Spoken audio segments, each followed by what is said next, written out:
Hello everyone. तो कैसे हैं आप सब। तो स्वागत है आप सभी का आपके अपने यूट्यूब चैनल बायोलॉजी अड्डा में। तो दोस्तों यहाँ पे हम लेके आए हैं बहुत ही महत्वपूर्ण क्लास, जिसमें हम लोग जीवों के वर्गीकरण से बहुत सारे प्रश्नों को देखने वाले हैं, जो कि आपके बिहार एसएससी के एग्जाम में पूछे जाएंगे और साथ ही साथ दोस्तों बिहार पुलिस के एग्जाम में भी पूछे जाएंगे। और साथ ही साथ जितने भी एक दिवसीय एग्जाम होते हैं, वनडे एग्जाम होते हैं, उसमें इस सेक्शन से एकदम पूरी तरह प्रश्न जरूर आते हैं। तो दोस्तों बिना किसी देरी के चलिए हम लोग क्लास को शुरू करते हैं। और आज के क्लास में हम लोग उन सभी ऑब्जेक्टिव प्रश्नों को देखेंगे। और हाँ दोस्तों, अगर आप इस चैनल पर नए हैं तो चैनल को सब्सक्राइब जरूर कर दीजिए और नोटिफिकेशन जो आइकन है उसको प्रेस कर दीजिए, ताकि एक भी वीडियो अपलोड हो तो उसका नोटिफिकेशन आपको मिल जाए और आपका क्लास मिस ना हो और अपने एग्जाम की तैयारी एकदम जबरदस्त तरीके से कीजिए। तो आज का अपना पहला प्रश्न है, देखिए पहला प्रश्न है कि मलेरिया, ध्यान सुनेंगे, मलेरिया परजीवी तथा अमीबा को किस श्रेणी में रखा गया है। तो याद रखिएगा दोस्तों, मलेरिया और ये अमीबा, मलेरिया और ये अमीबा, ये किस श्रेणी में आते हैं, इस बात को हमको जानना है। ठीक है, मलेरिया और अमीबा। तो देखिए मलेरिया और अमीबा दोनों के दोनों क्या है दोस्तों, दोनों के दोनों है प्रोटोजोआ। क्या है? प्रोटोजोआ। तो हम किसे रखेंगे, तो इसे हम लोग प्रोटोजोआ के अंतर्गत रखेंगे, यानी कि ऑप्शन इसका ए सही हो जाएगा। ठीक है, चलिए अगला प्रश्न आपके सामने है, निम्न में से किसकी आकृति शेप पूछा जा रहा है। क्या पूछा जा रहा है दोस्तों? शेप पूछा जा रहा है, आकृति। निम्न में से किसकी आकृति निश्चित नहीं होती है, निश्चित नहीं होती है। ऑप्शन आपके सामने, क्या पैरामीशियम का, यूग्लिना का, कि ट्रिपेनोमा का, ट्रिपेनोसोमा का, या अमीबा का। ठीक है, तो दोस्तों याद रखिएगा अमीबा। इस प्रश्न का तो उत्तर क्या होगा, इस प्रश्न का जो उत्तर होगा वो होगा अमीबा। ठीक है, क्योंकि देखिएगा अमीबा की आकृति ऐसी होती है। ठीक है, जब मन करे तो ऐसे हो जाएगा। ठीक है, तो आप देख पा रहे हैं क्या कि ये इसकी जो आकृति होती है वो निश्चित नहीं है, निश्चित नहीं है। क्या है? अनिश्चित है। क्या है? अनिश्चित है। इसलिए इसका जो जवाब हो जाएगा अमीबा होगा। चलिए अगला प्रश्न को देखेंगे, चप्पल की आकृति, चप्पल की आकृति का जंतु। आपको हम बता दें ये प्रश्न बहुत बार एग्जाम में पूछे गए हैं कि चप्पल की आकृति का जंतु है। एक बार एएमयू का एग्जाम हुआ था, ठीक है, उसमें भी ये प्रश्न पूछा गया था। और साथ साथ ये विभिन्न प्रकार के बहुत सारे एग्जाम होते हैं उसमें ये पूछे जाते हैं। ठीक है, चलिए अब यहाँ पे आप देख सकते हो, तो इस प्रश्न का जो जवाब होगा वो क्या हो जाएगा दोस्तों, हम लोग देखते हैं कि होया, रुकेंगे दोस्तों।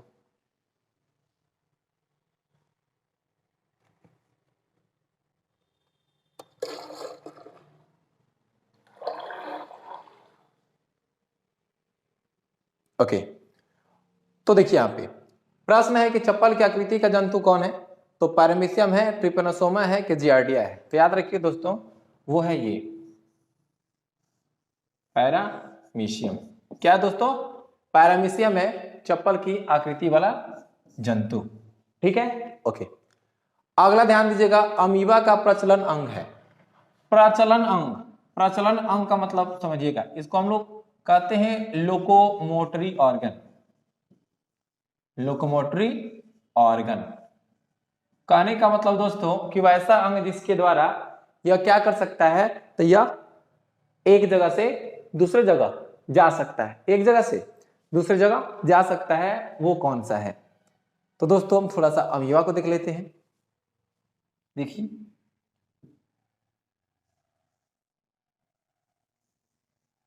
अमीबा, क्या इसमें सिलिया है? नहीं है। क्या इसमें आपको फ्लैजिला दिख रहा है? बताइए, क्या आपको फ्लैजिला दिख रहा है? तो फ्लैजिला भी नहीं है। ठीक है, फ्लैजिला भी नहीं है, ये भी गलत हो जाएगा। क्या इसमें टेंटिकल्स दिख रहे हैं? नहीं दिख रहे हैं। दिख रहे हैं तो क्या दिख रहे हैं, तो आपको दिख रहे हैं कुटपाद, यानी कि ये जो संरचना उभरी जो संरचना दिख रही है ना, इसी को हम लोग कहते हैं कुटपाद। क्या कहते हैं, कुटपाद, और इसे हम लोग अंग्रेजी में स्यूडोपोडिया के नाम से जानते हैं, स्यूडोपोडिया के नाम से जानते हैं। ठीक है, चलिए इस प्रश्न का जवाब क्या हो जाएगा सी यानी कि कुटपाद। अगला प्रश्न है कि हरा प्रोटोजोआ, हरा प्रोटोजोआ यानी कि पूछा जा रहा है कि इसमें से ग्रीन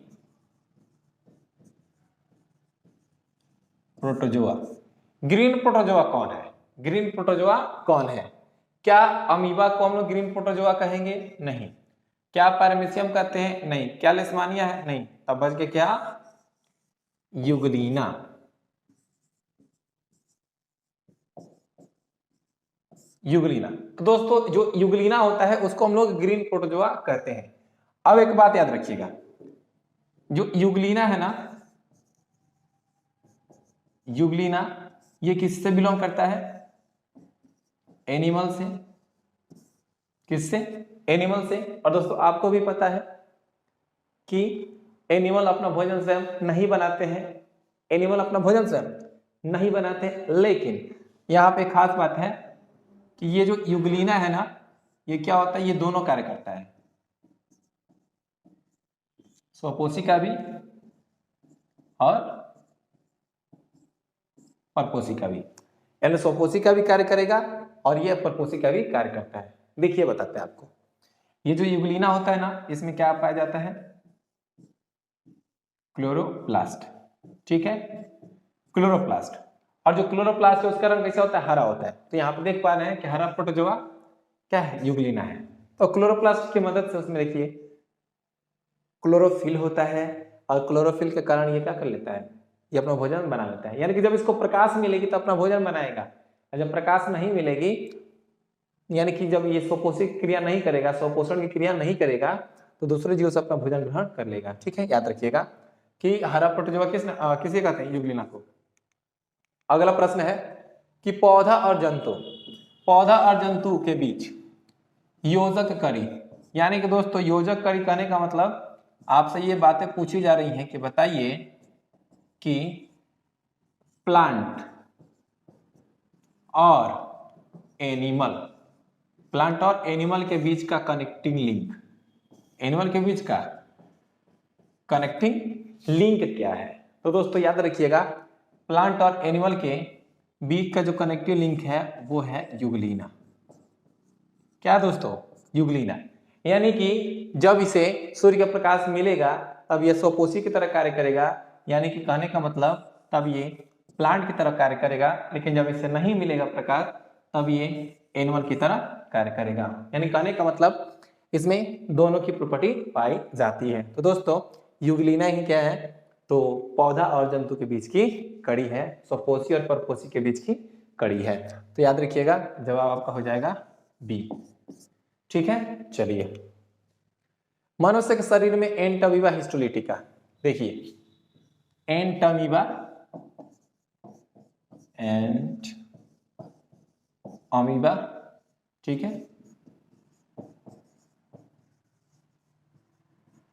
हिस्टोलिटिका। एंटामीबा जो हिस्टोलिटिका है पूछा जा रहा है कहां पाया जाता है। तो याद रखिए दोस्तों, जो एंटामीबा हिस्टोलिटिका है वो मनुष्य के आंत में, कहा, मनुष्य के आंत में, यानी कि इंटेस्टाइन में पाया जाता है। ठीक है, इंटेस्टाइन में। और दोस्तों ये जो एंटामीबा हिस्टोलिटिका है ये कौन सी बीमारी उत्पन्न करता है? याद रखिएगा ये बीमारी उत्पन्न करता है पेचिस। ठीक है, कौन सी बीमारी? पेचिस। अगला प्रश्न है कि पेचिस के लिए उत्तरदायी प्रोटोजोआ कौन है? तो दोस्तों अभी जस्ट हमने बताया कि पेचिस के लिए जो उत्तरदायी प्रोटोजोआ है वो है एंटामीबा। क्या दोस्तों वो है? एंटामीबा, एंटामीबा है। ठीक है, चलिए अगला प्रश्न की ओर बढ़ते हैं। अगला प्रश्न देखते हैं क्या है। अगला प्रश्न है कि मलेरिया बुखार पैदा करने वाला प्रोटोजोआ है, यानी कि मलेरिया परजीवी। मलेरिया बुखार कौन करता है? मलेरिया परजीवी। और मलेरिया परजीवी किसे कहते हैं दोस्तों? तो मलेरिया परजीवी हम लोग कहते हैं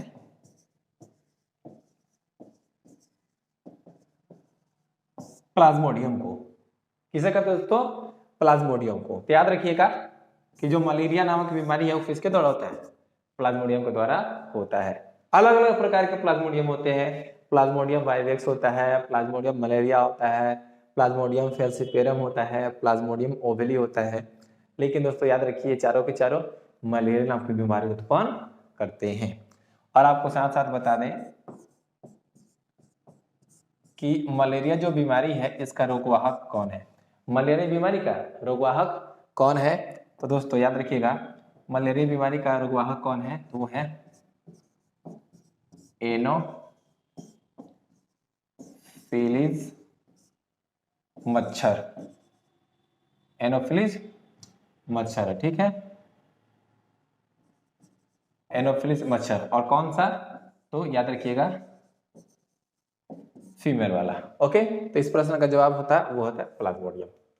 अगला प्रश्न है कि कालाजार, ब्लैक फीवर, कौन सा? Black fever. ब्लैक फीवर द्वारा उत्पन्न करने वाला प्रोटोजोआ है। ब्लैक फीवर उत्पन्न करने वाला प्रोटोजोआ है, कौन है? अभी देखा था एंटामीबा, ये भी नहीं होगा। ट्रिपेनोसोमा ये भी नहीं होगा। ट्राइकोमोनास ये भी नहीं होगा। क्या हो जाएगा वो? लिस्मानिया। ठीक है, क्या हो जाएगा? लिस्मानिया डेनोवनी। लिस्मानिया डेनोवनी क्या उत्पन्न करता है? तो वो कालाजार उत्पन्न करता है। दोस्तों याद रखिएगा एंटामीबा से पेचिस होता है, ट्रिपेनोसोमा से निद्रा रोग होता है, ठीक है, और लिस्मानिया से कालाजार होता है। निद्रा रोग पैदा करता है कौन? ट्राइकोमोनास, ट्रिपेनोसोमा, लिस्मानिया की प्लाज्मोडियम। तो याद रखिए दोस्तों ना ही ये उत्पन्न करता है, ना ही ये उत्पन्न करता है, ना ही ये उत्पन्न करता है। उत्पन्न कौन करता है? तो उत्पन्न करता है ट्रिपेनोसोमा गैम्बियंस। ठीक है, तो निद्रा रोग पैदा करने वाला जो जीव है वो क्या है दोस्तों? तो वो है ट्रिपेनोसोमा। मनुष्य के आंत में रहने वाली एकोशिकीय अरोगजनक परजीवी कौन सा है? तो याद रखिए दोस्तों वो है ई कोलाई। कौन सा दोस्तों? वो है ई कोलाई, याद रखेंगे, ठीक है। चलिए अगला प्रश्न है कि अमीबा में कुटपाद महत्वपूर्ण होते हैं, यानी कि अमीबा ये जो है उसमें कुटपाद की महत्व बहुत अधिक होती है, यानी कि महत्वपूर्ण होते हैं। किस मायने में, किस उद्देश्य से या किस पर्पस से, वो बात हम लोग यहाँ पे देखेंगे, ठीक है। देखिए भोजन ग्रहण करने के लिए, हाँ जी बिल्कुल, भोजन ग्रहण के लिए कुटपाद की आवश्यकता पड़ती है। केवल प्रचलन के लिए तो केवल प्रचलन के लिए नहीं, ठीक है। तो याद रखिए भोजन ग्रहण करने तथा प्रचलन के लिए। याद रखिएगा कि अमीबा में जो कुटपाद पाया जाता है वह भोजन को ग्रहण करने और अमीबा को एक जगह से दूसरी जगह जाने में मदद करता है, यानी कि ऑप्शन नंबर ये सी हो जाएगा, ठीक है। चलिए अगला प्रश्न है कि मच्छर में मलेरिया परजीवी का जीवन चक्र किसने देखा? यानी कि एक मच्छर के अंदर जो मलेरिया परजीवी का जीवन चक्र है, यानी कि इसका जो लाइफ साइकिल है, इसको देखने वाला वैज्ञानिक कौन था? तो दोस्तों याद रखिएगा, क्या इसे हम लोग देखते हैं, ऑप्शन देखते हैं, क्या वो लुई पास्चर थे? क्या वो लुई पास्चर थे, कि रोनाल्ड रॉस थे, कि डार्विन थे, कि मेंडल थे? तो याद रखिए दोस्तों ये जो मलेरिया परजीवी है जिसका जीवन चक्र मच्छर में देखने वाला वैज्ञानिक है वो है रोनाल्ड रॉस। रोनाल्ड रॉस ही एक वैज्ञानिक है जिन्होंने मच्छर के अंदर मलेरिया परजीवी के जीवन चक्र को देखा था।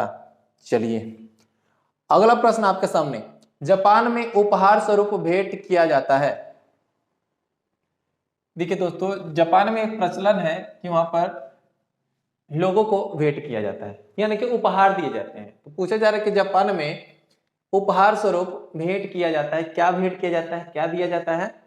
क्या आप हाइलोनीमा देते हैं वहां पे, क्या टेथिया देते हैं, कि यूकलिप्टिला देते हैं, कि फेरोनीमा देते हैं? तो दोस्तों हम आपको बता दें कि जापान में उपहार स्वरूप भेंट लोग किसको देते हैं? वो देते हैं यूकलिप्टिला को। किसको? यूकलिप्टिला को। ओके अगला प्रश्न है, एस्पंजों के शरीर पर पाए जाने वाले छोटे छिद्र क्या कहलाते हैं? थोड़ा सा आप ध्यान दीजिएगा। देखिए ये है एस्पंज, ठीक है, ये है एस्पंज। एस्पंज के शरीर पर पाए जाने वाले छोटे छिद्र क्या कहलाते हैं? थोड़ा सा आप ध्यान दीजिएगा। देखिए ये है एस्पंज, ठीक है, ये है एस्पंज। एस्पंज के शरीर पर पाए जाने वाले छोटे छिद्र क्या कहलाते हैं? थोड़ा सा आप ध्यान दीजिएगा। ये एस्पोंज है। अब ये जो एस्पोंज है ना, इनका शरीर में छिद्र पाया जाता है, देख सकते हो। देखिए ये जो छिद्र पाए जाते हैं ना, इन सभी छिद्रों को हम क्या कहते हैं, ये जो आपको छिद्र दिखाई दे रहे हैं, इन सभी छिद्रों को हम लोग कहते हैं ऑस्टिया। क्या कहते हैं दोस्तों? ऑस्टिया। ये जो बड़ा वाला छिद्र है इसको हम लोग कहते हैं ऑस्कुलम। क्या कहते हैं? ऑस्कुलम।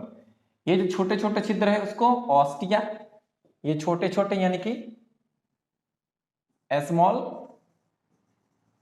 स्मॉल वाला ऑस्टिया, और ये जो लार्ज है एक बड़ा सा ऊपर है उसको हम लोग ऑस्कुलम कहते हैं। तो याद रखिएगा क्या बोलेंगे, ऑप्शन नंबर ए हो जाएगा। ठीक है, चलिए अगला प्रश्न देखते हैं कि स्पंज के सिर पर किसके?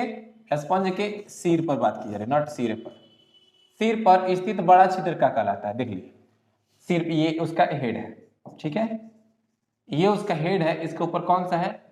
ऑस्कुलम है ना जी। तो इस प्रश्न का जवाब क्या हो जाएगा? इस प्रश्न का जवाब होगा ऑस्कुलम। ठीक है, चलिए अब देखिए यहाँ पे जो अगला प्रश्न आपके सामने है कि सिलेंट्रेटा संघ को अन्य किस नाम से जानते हैं, यानी कि सिलेंट्रेटा को और किस नाम से जाना जाता है? तो याद रखिएगा दोस्तों, सिलेंट्रेटा को हम लोग एक और नाम से जानते हैं जो कि है निडेरिया। क्या है दोस्तों? निडेरिया है। तो प्रोटोजोआ पोरिफेरा निडेरिया। ओके जी, ऑप्शन नंबर सी। निम्न में किसमें रक्त नहीं होता है किंतु श्वसन करता है? दोस्तों याद रखिएगा, जो सबसे बेस्ट है वो है हाइड्रा। हाइड्रा में जो ब्लड होता है नहीं पाया जाता है, लेकिन ये रेस्पिरेशन करता है। ठीक है, श्वसन की क्रिया करता है। ओके, निम्न में किसमें रक्त नहीं पाया जाता किंतु श्वसन करता है? तो वह हाइड्रा। अब देखिए दोस्तों, अगला प्रश्न आपके सामने है, कोरल रीफ का निर्माण किसके द्वारा होता है? कोरल रीफ का निर्माण किसके द्वारा होता है? क्या प्रोटोजोआ के द्वारा होता है, कि सिलेंट्रेटा के द्वारा होता है, क्या आर्थ्रोपोडा के द्वारा होता है, कि पोरिफेरा के द्वारा होता है? ठीक है दोस्तों, तो याद रखिएगा, कोरल रीफ का जो निर्माण होता है वो निडेरिया के द्वारा होता है। किसके द्वारा? निडेरिया के द्वारा। और दोस्तों निडेरिया को ही हम सिलेंट्रेटा के नाम से जानते हैं। तो ऑप्शन नंबर बी हो जाएगा। चलिए, हाइड्रा का प्रचलन अंग है, यानी कि हाइड्रा एक जगह से दूसरी जगह कैसे जाता है?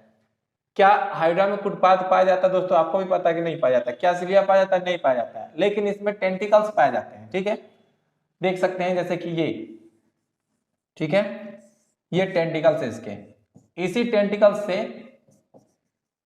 टेंटिकल्स, ठीक है, इसी टेंटिकल्स की मदद से क्या होता है, यह एक जगह से दूसरी जगह आसानी से आ जा सकता है। तो याद रखिए, जवाब हो जाएगा, वो हो जाएगा सी। चलिए अगला प्रश्न देखते हैं, परवाल क्या है? दोस्तों परवाल यानी कि कोरल। परवाल क्या है? इसको हम कहते हैं कोरल। क्या एक वन कास्ट है? क्या एक समुद्री जीव है, कि जड़ी बूटी है, कि इनमें से कोई नहीं है? तो याद रखिएगा, कोरल क्या होते हैं? तो एक समुद्री जीव होते हैं। क्या होता है दोस्तों? कोरल समुद्री जीव होते हैं जो कि क्या करते हैं? कोरल रीफ का निर्माण करते हैं, कोरल रीफ बनाते हैं। अगला प्रश्न है वो है कि जेली फिश के नाम से जाना जाता है, यानी कि इसमें ऑप्शन दिए गए हैं, हाइड्रा, फाइसेलिया, ऑरेलिया, मेट्रिडियम। तो याद रखिए दोस्तों, इसमें पूछा जा रहा है कि जेली फिश किसे कहते हैं? तो याद रखेंगे, जेली फिश हम लोग ऑरेलिया कहते हैं। और ऑरेलिया क्या है दोस्तों? ऑरेलिया एक समुद्री जीव है, याद रखेंगे इस बात को। ठीक है, चलिए अगला प्रश्न की ओर बढ़ते हैं, और अगला प्रश्न हमारा है कि सी एनीमोन के नाम से जाना जाता है। सी एनीमोन के नाम से जाना जाता है, क्या हाइड्रा को, या फाइसेलिया को, ऑरेलिया को, मेट्रिडियम को? ठीक है दोस्तों, चलिए प्रश्न है कि समुद्री एनीमोन के नाम से जाना जाता है हाइड्रा, फाइसेलिया, ऑरेलिया के मेट्रिडियम। तो याद रखिएगा दोस्तों, जो सी एनीमोन, समुद्री एनीमोन को हम लोग सी एनीमोन भी कहते हैं, सी एनीमोन भी कहते हैं। और दोस्तों ये किसे कहते हैं? तो ये है मेट्रिडियम को। ठीक है, मेट्रिडियम को हम लोग सी एनीमोन के नाम से जानते हैं। ठीक है, चलिए अगला प्रश्न है कि पुर्तगीज मैन ऑफ वार के नाम से जाना जाता है।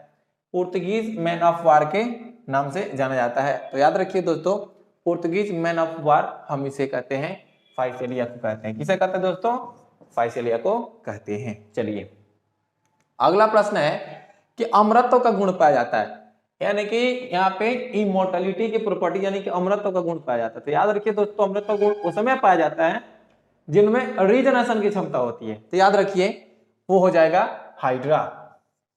ठीक है, हाइड्रा में अमरत्व का गुण पाया जाता है। चलिए अगला प्रश्न है चपटे कृमि, यानी कि यहां पे कहा जा रहा है फ्लैट वर्म्स।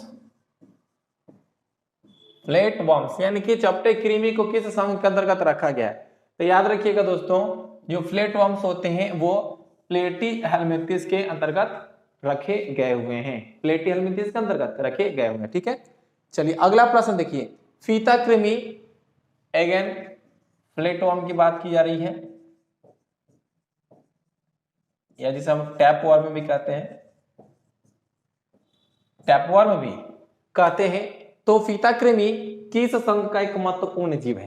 फीता कृमि किस संघ का एक महत्वपूर्ण जीव है, ये यहां पे पूछा जा रहा है। ठीक है, तो चलिए देखते हैं क्या वो एनेलिडा का है, कि एम्फीबिया का है, कि मोलस्का का है, कि प्लेटीहेल्मिंथेस का है। तो दोस्तों याद रखिएगा, जो ये टैप वर्म है, फीता कृमि है, या किस संघ से बिलोंग करता है? तो वो बिलोंग करता है प्लेटीहेल्मिंथेस से। चलिए अगला प्रश्न है कि निम्न में से कौन मानव मात्र के लिए उपयोगी नहीं है?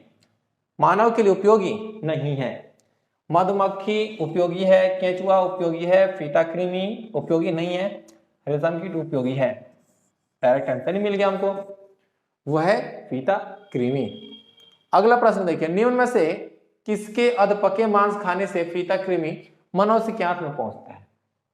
देखिए यहाँ पे 4 ऑप्शन दिए गए, एक बकरी, भेड़, गाय और सुअर। यानी कह रहे कि अगर 4 ऑप्शन दिए गए हैं तो कौन ऐसा जानवर है जिसका मांस अगर आधा पका हुआ खा लिया जाए, यानी कि पूरी तरह नहीं पका हो, आधा पका हो, उसको खा लिया जाए तो फीता कृमि मनुष्य के आंत में पहुंच जाएगा। तो दोस्तों याद रखिएगा वो जीव है सुअर। यानी कि जब आप सुअर का मांस खा लेंगे, वो भी आधा पका हुआ, तो आपके शरीर में क्या पहुंच जाएंगे? फीता कृमि पहुंच जाएंगे।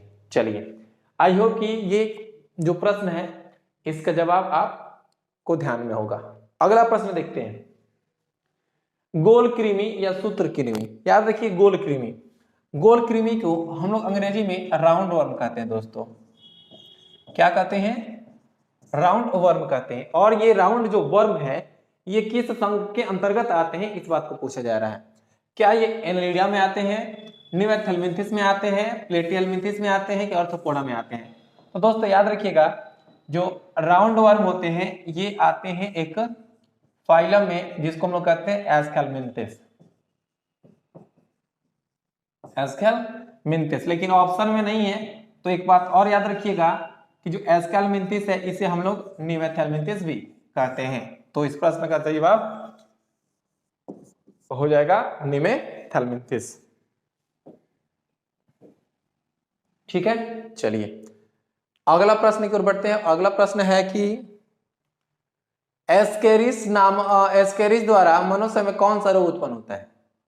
देखिए पूछा जा रहा है कि ये जो एस्केरिस है, ठीक है, एस्केरिस कभी ना कभी आपके पेट में कीड़ी हुई होगी। ठीक है, कीड़ी जो कि केंचुआ की तरह होते हैं, मैक्सिमम लोगों को ये होती है। जैसे एक्चुअली ये खास करके बच्चों में ज्यादा होती है। अब क्यों होती है? क्योंकि बच्चे क्या करते हैं, कहीं भी रहते हैं, कहीं से मिट्टी उठा के खा लेते हैं। ठीक है, तो उसी के कारण अगर उसके मिट्टी में कीड़ी का जो वंश है वो अंदर चले गए तो बड़े हो जाते हैं। तो दोस्तों याद रखिएगा, जो हमारे पेट में छोटे छोटे केंचुए की तरह जो जीव उत्पन्न होते हैं उसी को हम लोग कहते हैं एस्केरिस। क्या कहते हैं? एस्केरिस। अब ये एस्केरिस क्या उत्पन्न करते हैं? तो एस्केरिस एक बीमारी उत्पन्न करते हैं जिसे हम लोग कहते हैं एस्केरियासिस। क्या कहते हैं दोस्तों? एस्केरियासिस। ठीक है, चलिए फाइलेरिया नामक रोग उत्पन्न होता है। दोस्तों याद रखिएगा, ये जो फाइलेरिया है इसे हम लोग हाथी पांव भी कहते हैं। ठीक है, हाथी पांव भी कहते हैं। अब ये हाथी पांव रोग है उत्पन्न कैसे होता है, किसके द्वारा उत्पन्न होता है, यही बात पूछी जा रही है। तो याद रखिएगा, जो फाइलेरिया है वो उत्पन्न होती है वोचेरेरिया बैंक्रॉफ्टी और वोचेरेरिया मेलाई के द्वारा। वोचेरेरिया बैंक्रॉफ्टी और वोचेरेरिया मेलाई के द्वारा। ठीक है, चलिए अगला प्रश्न आपके सामने, एस्केरिस पाया जाता है। एस्केरिस कहाँ पाया जाता है? तो याद रखिएगा मनुष्य के बड़ी आंत में, मनुष्य के बड़ी आंत में। कौन सी आंत? बड़ी आंत में। ओके, तो मनुष्य के आंत में जवाब सही है। अगला है कि फेरेटिमा पोस्थुमा निम्न में से किसका वैज्ञानिक नाम है? याद रखिएगा दोस्तों, फेरेटिमा पोस्थुमा किसका वैज्ञानिक नाम है? तो वह है केंचुआ का, यानी कि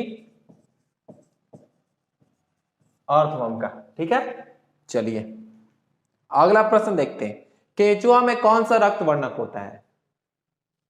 कौन सा रक्त वर्णक होता है? तो याद रखिए वो है हीमोग्लोबिन।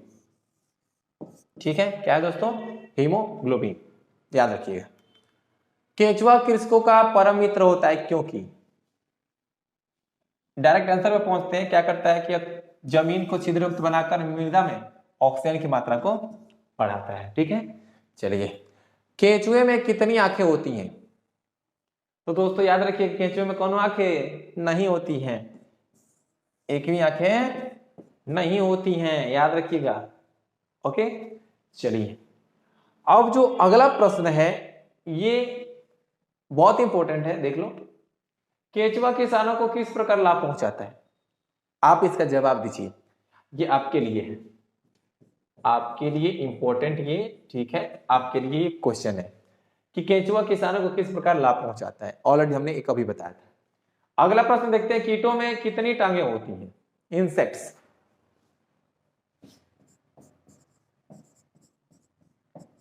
इंसेक्ट्स। तो देखिए दोस्तों, इंसेक्ट्स जो होते हैं ना, ये बिलोंग करते हैं किससे? आर्थ्रोपोडा से। किससे बिलोंग करते हैं? आर्थ्रोपोडा से। और याद रखिएगा आर्थ्रोपोडा का एक प्रॉपर्टी होता है कि इसमें कितने? 3 जोड़ा। कितने?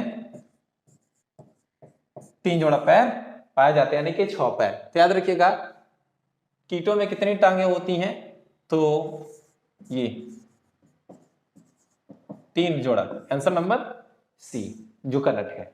ओके, चलिए अगला प्रश्न है कि कॉकरोच जल में जीवित नहीं रह सकता है क्योंकि उसका श्वसन अंग है। ठीक है, उसका श्वसन अंग है। तो बताइए कि केंचुए का श्वसन अंग क्या होता है? और दोस्तों ये जो क्वेश्चन है, ठीक है, क्वेश्चन है बार बार आ चुका, बार बार आया हुआ प्रश्न है। ठीक है, तो देखिए कॉकरोच जल में जीवित नहीं रह सकता है क्योंकि उसका श्वसन अंग क्या है दोस्तों? क्या क्लोम है, ट्रेकिया है, फुफ्फुस है, बुक लंग्स जिसको कहते हैं कि फुफ्फुस है। तो याद रखिए दोस्तों केंचुआ का श्वसन अंग क्या है? ट्रेकिया है, और जल में जो घुलित ऑक्सीजन है वो ट्रेकिया के द्वारा ग्रहण नहीं किया जा सकता है, इसलिए कॉकरोच जल में जीवित नहीं रह सकता है। इसलिए इस प्रश्न का जवाब हो जाएगा, वो हो जाएगा बी। ठीक है, चलिए अगला प्रश्न आपके सामने, निम्न में से कौन सा कीट उपयोगी है? पूछा जा रहा है कि निम्न में से कौन सा कीट उपयोगी है। सुनिए ध्यान से, रेशम कीट, मधुमक्खी, दोनों की लेडी बर्ड। याद रखिए ये रेशम कीट, मधुमक्खी, ये दोनों हमारे लिए क्या है? उपयोगी है। तो जवाब हो जाएगा सी, लेडी बर्ड भी एक क्या है? लेडी बर्ड नाम है, आप इसे बर्ड पक्षी मत समझ लीजिएगा, ये भी एक कीट का ही नाम है। ठीक है, चलिए मच्छर में लाल खून का उभर आना किस पर पोषण के कारण होता है? पौधे, तो पौधे में खून नहीं होता है, चट्टा में खून नहीं होता है, स्तनधारी केंचुआ में होता है, लेकिन केंचुआ मच्छर नहीं काटता है, तो वो क्या हो जाएगा? स्तनधारी हो जाएगा। ठीक है, चलिए लाह उत्पन्न होते हैं पेड़ों की छाल से, कीटों के मल के द्वारा, कीटों के शरीर के श्रवण से। तो याद रखिए दोस्तों जो लाह होता है वो किसके द्वारा उत्पन्न होते हैं? वो कीटों के शरीर के स्रावित पदार्थ से उत्पन्न होते हैं। क्या होता है दोस्तों? लाह, जिससे पॉलिश इत्यादि बनाया जाता है। रेशम का उत्पादन किससे होता है? तो दोस्तों याद रखिए क्या इसके अंडे से होता है, प्यूपा से होता है, कि लार्वा से होता है, कि स्वयं कीट से होता है? तो देखिए ये जो रेशम होते हैं, रेशम कीट, ये इसके जो लार्वा होते हैं उसके द्वारा क्या होता है? तो यहाँ पे रेशम का निर्माण होती है। तो इस प्रश्न का जवाब क्या हो जाएगा? हो जाएगा सी। चलिए अगला प्रश्न की ओर बढ़ते हैं, और अगला प्रश्न हमारा है घरेलू मक्खी का लार्वा कहलाता है। ठीक है, क्या आप इसे प्यूपा कहेंगे, इमेंगो कहेंगे, मैंगोट कहेंगे, कि भेक शिशु कहेंगे? तो याद रखिए दोस्तों जो घरेलू मक्खी होती है उसके लार्वा को हम लोग मैंगोट कहते हैं। क्या कहते हैं? मैंगोट कहते हैं। ओके जी, आई होप कि इतना क्लियर हो गया होगा। तो दोस्तों इसी प्रकार के बहुत सारे हम लोग ऑब्जेक्टिव को देखने वाले हैं। तो दोस्तों फिर से अगर आप इस चैनल पर नए हैं तो चैनल को सब्सक्राइब जरूर कर दीजिएगा और वीडियो को शुरू से अंत तक जरूर देखिए, क्योंकि दोस्तों यहाँ पे जितने भी आपको क्वेश्चन मिल रहे हैं ये किसी न किसी एग्जाम में आए हुए प्रश्न हैं या आने की संभावना रखते हैं। चलिए अगला प्रश्न को देखते हैं। बिच्छू का बीज कहाँ होता है? यानी कि जो बिच्छू डंक मारता है ना, उसका बीज कहाँ होता है? तो याद रखिएगा डंक में होता है। किसमें? डंक में होता है। ना ही पैरों में होता है, ना ही हाथों में होता है, ना ही मुंह में होता है। किसमें होता है? डंक में। यानी कि ऐसे ऐसे देखिएगा, ऐसे ऐसे बिच्छू होता है ना, इसका ये डंक है, क्या करता है? इसी से मार देता है। ओके, चलिए अगला देखिए। तितली की आंखें रात में क्यों चमकती हैं? वेरी वेरी इंपॉर्टेंट प्रश्न है कि तितली की आंखें रात में चमकती क्यों हैं? विशेष लेंस के कारण, जीन प्रभाव के कारण, टैपेटम लूसिडम के कारण, कि कोई स्पष्ट कारण ज्ञात नहीं। तो याद रखिए दोस्तों, जो उनकी आंखें होती हैं, उनके आंख के नीचे एक लेयर होती है जिसे हम लोग कहते हैं टैपेटम ल्यूसिडम। Tapetum lucidum. तो याद रखिएगा, तितली की आंखें रात में चमकती क्यों हैं? किसके कारण? टैपेटम लूसिडम के कारण ही इसकी आंखें चमकती है। चलिए अगला प्रश्न देखते हैं। निद्रा रोग को कौन फैलाता है? ए सीसी मक्खी, सैंड फ्लाई, खटमल, जू। तो याद रखें दोस्तों, सैंड फ्लाई, खटमल और जू ये निद्रा रोग को नहीं फैलाते हैं। तो फैलाता कौन है? सीसी मक्खी। ठीक है, सीसी मक्खी याद रखिए। अगला प्रश्न है, मनुष्य में कालाजार रोग फैलाने वाला मच्छर पीसू है, जीसू है, खटमल है कि सैंड फ्लाई है? रेत मक्खी। ठीक है, एग्जाम में आपको रेत मक्खी भी दे दी जाएगी। तो याद रखिए दोस्तों कि मनुष्य में कालाजार फैलाने वाला जो मच्छर है उसका नाम है सैंड फ्लाई यानी कि रेत मक्खी। तो दोस्तों इस वीडियो में हमने 50 ऑब्जेक्टिव प्रश्नों को देखा था जीवों के वर्गीकरण से संबंधित। इसके बाद हम लोग पार्ट 2 में भी लगभग 50 से अधिक प्रश्नों को देखेंगे जो कि बैक टू बैक एग्जाम में पूछे गए हैं। और हाँ दोस्तों, आपके जो बिहार एसएससी है एग्जाम में इससे प्रश्न पक्का पूछे जाएंगे। तो दोस्तों ये वीडियो किस प्रकार से आपके लिए हानि योग्य नहीं है, लाभ वाला ही है। दोस्तों इसे जितना हो सके शेयर कीजिए और अगर आप इस चैनल पर नए तो चैनल को सब्सक्राइब कर दीजिएगा। मिलते हैं हम लोग नेक्स्ट वीडियो में इसके पार्ट 2 में। तब तक के लिए दोस्तों जय हिंद।